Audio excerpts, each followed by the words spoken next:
question politique, elle est encore toute neuve pour les femmes. Il faut que nous ayons une idée, et ça rentre dans le cadre tout droit de votre atelier, les outils que l'on doit vous donner pour la promotion des droits humains ou la promotion tout simplement de la femme en tant qu'individu. La question politique, elle reste absolument intacte chez nous. Nous avons essayé à MLD et Respeco de faire toute une série de formations pour les femmes. Actuellement, nous avons même des femmes que nous avons formées qui sont à l'hémicycle. Mais ce n'est pas suffisant. Ce n'est pas suffisant. Être député, ce n'est pas une fin en soi. Être conseiller municipal, conseillère municipale, ou bien alors être maire ou être présidente de communauté rurale ou de collectivité territoriale, ce n'est pas une fin en soi. Ce qui est une fin en soi, c'est comment la femme, elle, au plan politique, elle évolue et elle tient les rênes et qu'elle s'assoit à la table de décision en même temps que les hommes pour pouvoir faire valoir ce qu'elle sait et qui elle est. Et cela nous manque, Madame Kandji. Nous n'avons pas encore cette opportunité-là. Les dernières élections présidentielles ont vu des femmes qui étaient candidates. Mais encore une fois, n'est pas présidente de la République qui veut. Il faut absolument une formation et il faut cibler nos jeunes femmes, les former en argumentaire, les former en comportement, les former en attitude. Parce que qui veut aller loin aussi, on dit ménage sa monture, mais la monture elle se forme, elle se crée, elle se formate.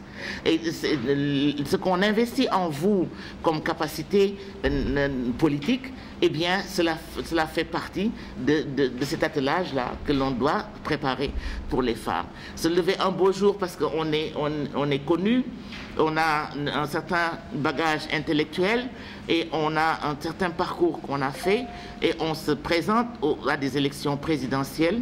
Et bien, pour les femmes, ce n'est pas aussi évident. Alors, nous avons essayé, on a fait un off-site avec les 4 femmes qui étaient candidates aux dernières élections présidentielles. Nous allons vers des élections législatives et locales. Notre groupe cible, ça va être celle-là pour les prochaines élections. Et nous sommes en train de nous préparer pour une série de formations pour ces femmes. Et pour les prochaines présidentielles de 24, s'il y a parmi vous, auprès des partenaires, des jeunes qui veulent s'investir dans ces élections, sous quelle forme qu'elles soient, parce que ces élections présidentielles, elles peuvent être envisagées.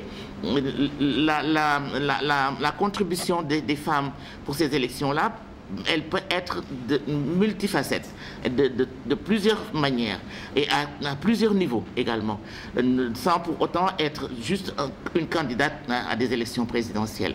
Mais là, nous aurons le temps d'en discuter et de développer cela. Ce que je veux dire, c'est qu'une élection, elle se prépare. La volonté, il faut qu'elle soit affichée dès le départ et que vous fassiez tout le travail qu'il faut pour réussir. Une bataille, on la gagne quand on la prépare. On ne peut pas gagner une bataille sans préparation. Par la connaissance de nos droits. Nos droits, ils évoluent. Les droits des femmes évoluent à quelques niveaux qu'ils soient. Et je veux vous dire que AMLD et le réseau francophone pour l'égalité femmes-hommes que je coordonne, ils ont créé une plateforme virtuelle où vous avez l'ensemble des droits des femmes des 88 pays membres de la francophonie. Et pour vous, c'est le Sénégal qui vous intéresse et la sous-région. Diago, en tant que fédérateur, réseau fédérateur, pourrait très bien vous faire aussi découvrir cette plateforme, les outils qu'il y a dans cette plateforme, comment vous pouvez, vous, dans les communautés que vous gérez, vous retourner vers elles et apprendre à vos femmes qui sont membres quels sont leurs droits. Et quel que soit leur endroit, qu'elles soient au milieu rural, au milieu suburbain et au milieu urbain, il y a un certain type de droits que des femmes comme vous doivent absolument connaître et savoir manipuler pour le bénéfice des femmes que vous gérez. Donc, cette plateforme, elle est en ligne. Vous pouvez la recevoir n'importe quand, n'importe où. L'essentiel, c'est que vous soyez connecté, que vous ayez une connexion et que vous sachiez manipuler cela. Et ma foi, ça peut être un des outcomes, un des résultats de votre atelier qu'on mette à votre disposition. Cette plateforme virtuelle, elle est en cours dans tous les pays francophones, mais tout dépend du leader en fait dans ce pays-là.